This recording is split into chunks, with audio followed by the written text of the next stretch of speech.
아멘. 할렐루야. 한번 고백합시다. 먼저 은혜 받은 자의 책임. 먼저 은혜 받은 자의 책임. 12절부터 18절까지는 하나님께서 모세를 통하여서, 모세는 비록 요단강 서쪽으로는 건너가지는 못했지만 요단 동편 지역을 정복하는 일에 끝까지 지도하고 격려한 것을 봅니다. 그래서 12지파 가운데 요단 동편에는 갓지파와 루벤 지파와 그리고 므낫세 절반에 해당되는 지파가 땅을 분배를 받게 됩니다.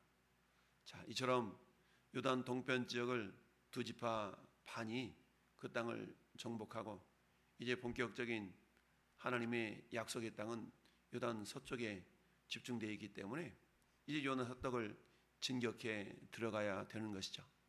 자, 그런데 오늘 18절은 이렇게 말씀합니다. 그때 내가 너희에게 명령하여 이르기를 너희 하나님 여호와께서 이 땅에서 너희에게 주어 기업이 되게 하셨은즉, 이 땅이라는 말은 요단강 동편 지역을 말씀합니다.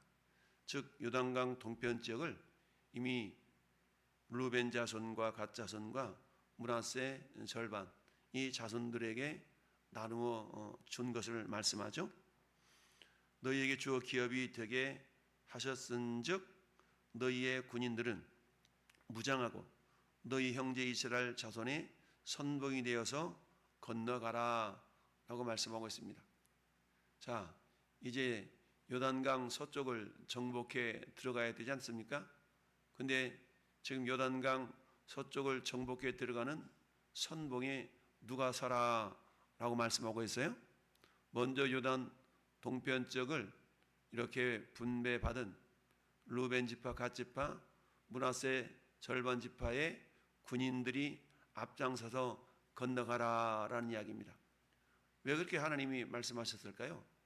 이미 요단 동편은 이 두 지파 절반에 의해서 분배를 받았고 이제 거기 나는 다 싸웠는데 나머지 지파들이 가서 건너가 싸우지, 이렇게 할 수도 있었을 터인데 그렇지 않았다라는 얘기입니다.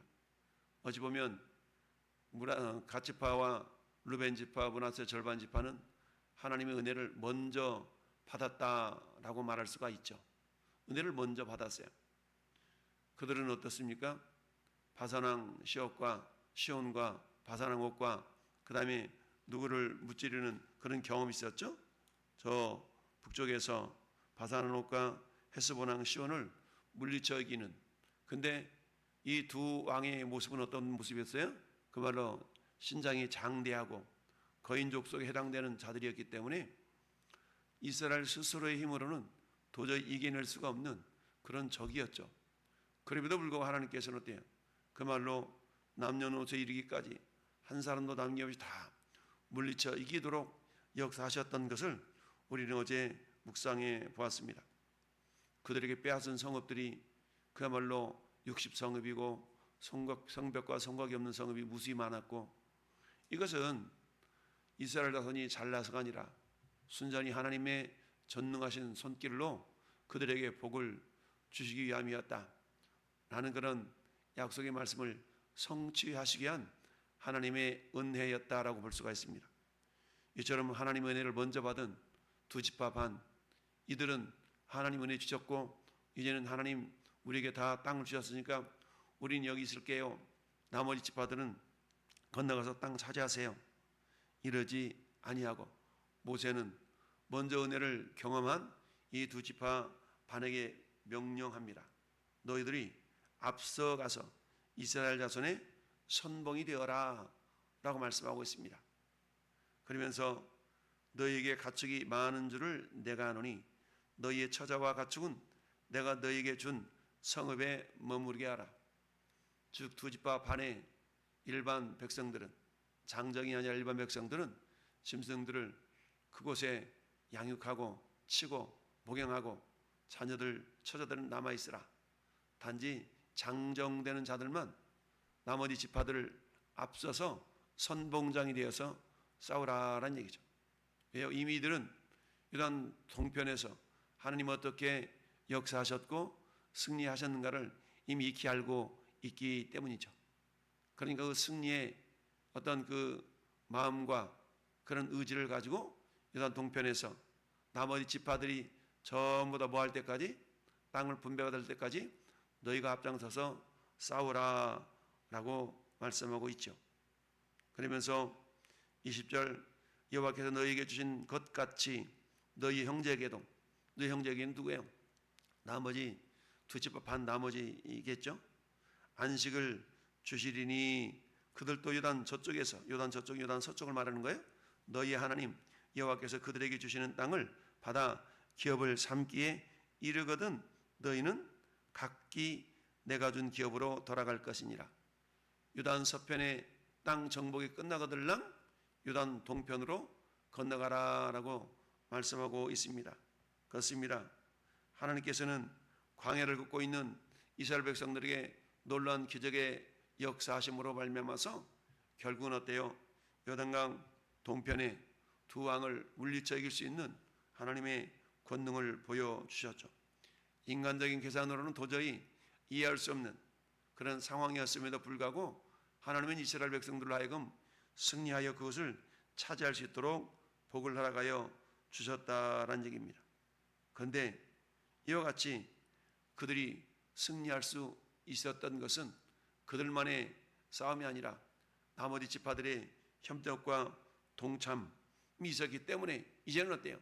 너희들도 그들을 위한 헌신과 그야말로 동역이 필요하다라고 말씀하고 있는 것이죠.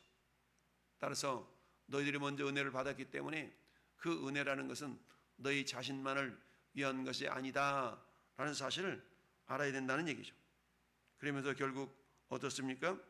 먼저 은혜와 복을 받은 자들이 그 받은 축복에 합당하게 공동체를 하여 기꺼이 헌신하고 섬겨야 될 것을 말씀하고 있는 것입니다. 그렇습니다. 이런 영적인 원리는 오늘날이라고 해서 크게 달라지지 않습니다. 여러분, 먼저 은혜를 받았다는 얘기는 뭡니까?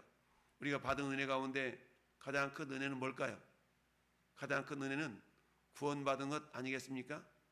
에베소서 2장에 너희는 그 은혜를 인하여 믿음으로 말미암아 구원을 얻었노니 이것이 너희에게서 난 것이 아니요 하나님의 선물이라.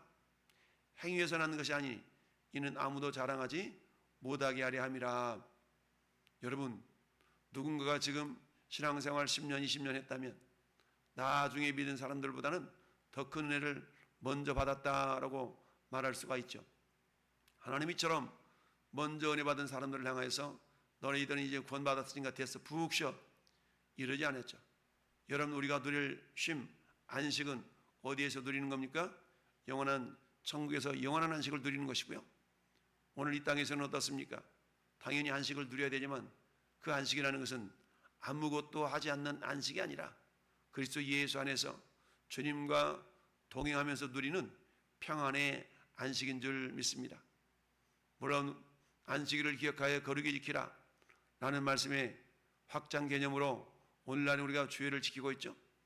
주일을 지킨다는 그 개념도 안식일의 개념이 아니잖아요. 안식이 뭡니까? 그저 쉬는 거죠. 그러나 주일의 개념은 안식일의 개념을 더 한 단계 업그레이드해서 어떻습니까?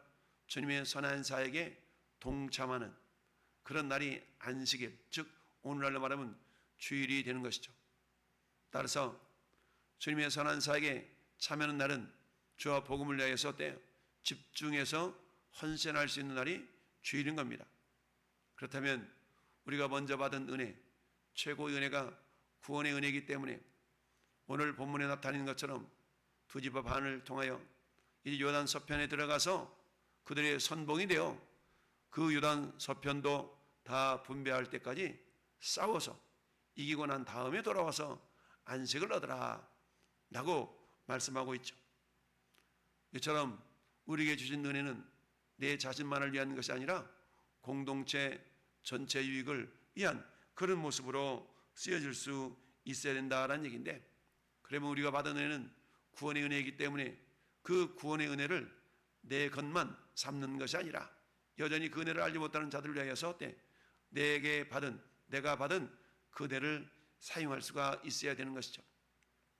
이 모습을 사도행전 1장 8절에 오직 성령이 너희에게 임하시면, 다른 말로 말하면 너희가 은혜로 구원받은 자라면 이런 뜻이겠죠. 예루살렘과 온 유대와 사마리아와 땅끝까지 이르러 내 증인이 되리라 라고 말씀하고 있습니다. 그렇습니다. 한번 고백할까요? 성도는 이타주의 정신에 지배를 받아야 한다. 그렇습니다. 성도는요, 어떤 경우에도 이기적인 생각, 이기적인 정신에 사로잡혀서는 안 된다는 얘기죠.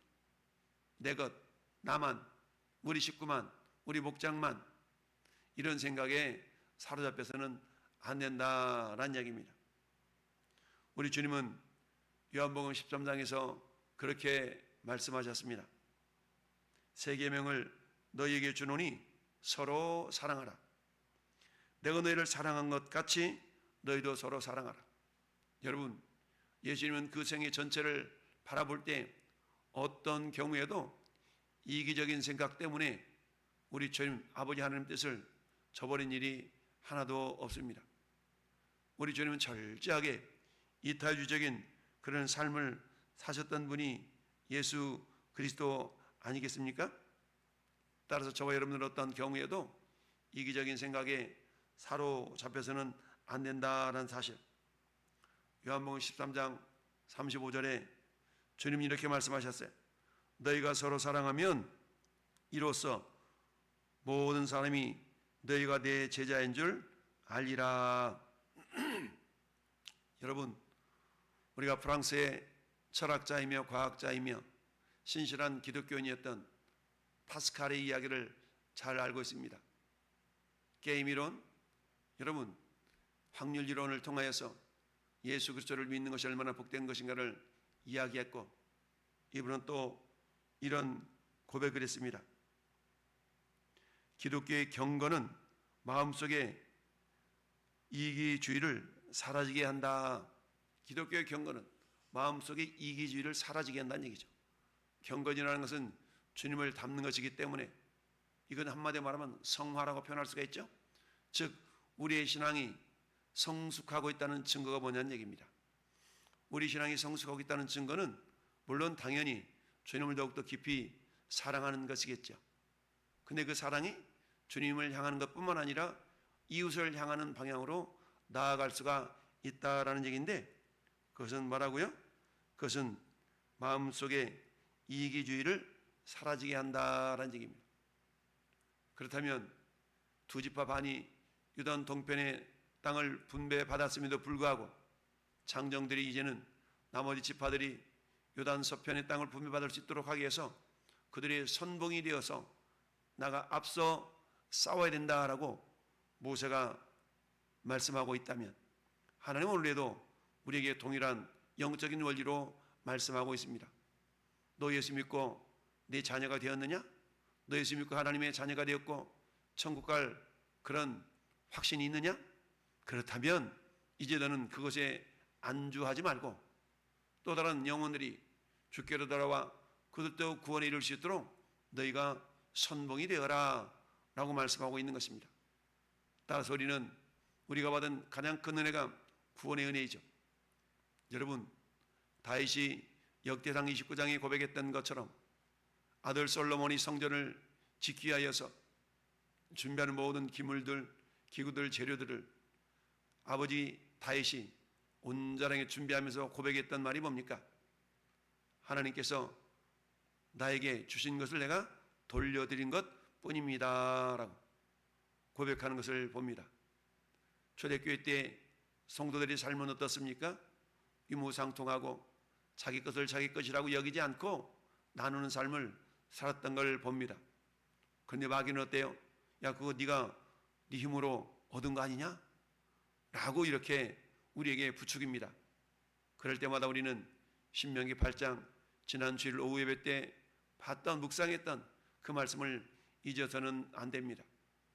신명기 8장 우리 아직 묵상하지 않았지만 주일 오후에 묵상했던 것처럼 너희가 가나안 땅에 들어가서 너희가 짓지 않은 성읍을 얻고 농사 짓지 않는 그런 곡식을 거둘 때에 이걸 내 손으로 얻었다 말할 것이라. 그러나 너희는 어때요?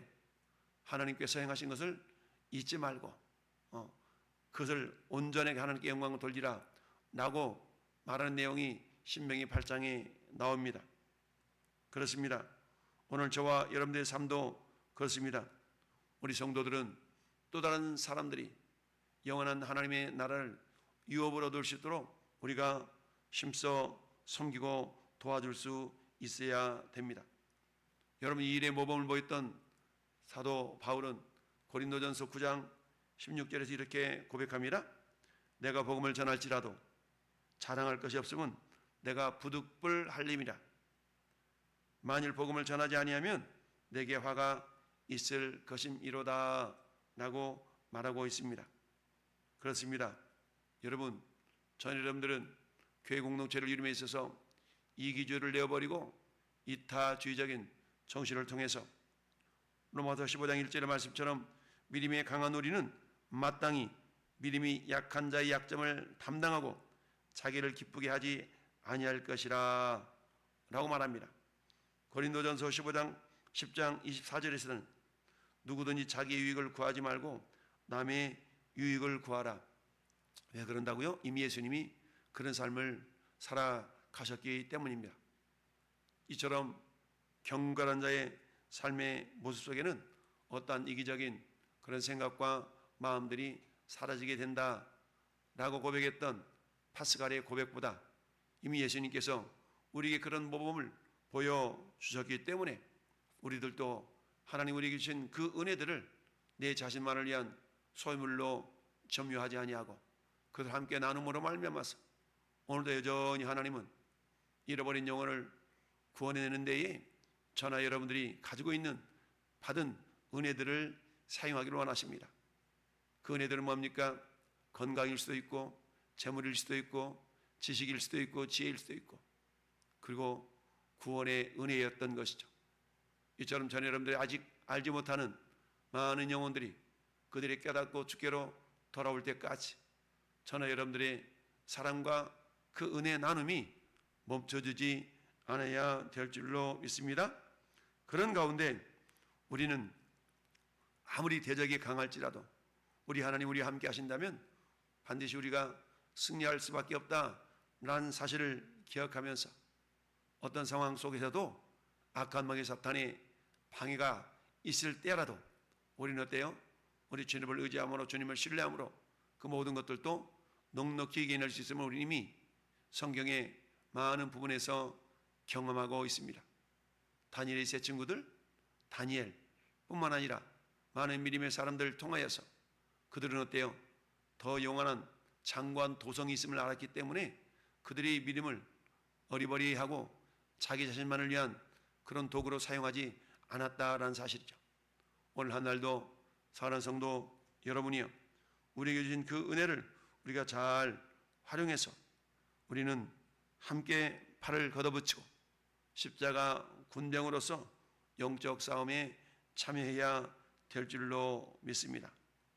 이를 통하여 하나님께서 우리에게 주신 귀한 은혜가 그저 사장되지 않고 내 자신만을 위한 것이 되지 아니하고 하나님의 나라를 위하여서 이렇게 쓰여질 때에 우리 주님 앞에 서는 그날에 우리 주님으로부터 칭찬과 영광과 존귀를 받는 믿음의 주인공들이 될 줄로 믿습니다. 오늘 한날에 저와 여러분의 삶이 그런 삶이 되기를 예수님의 이름으로 축원합니다. 아멘.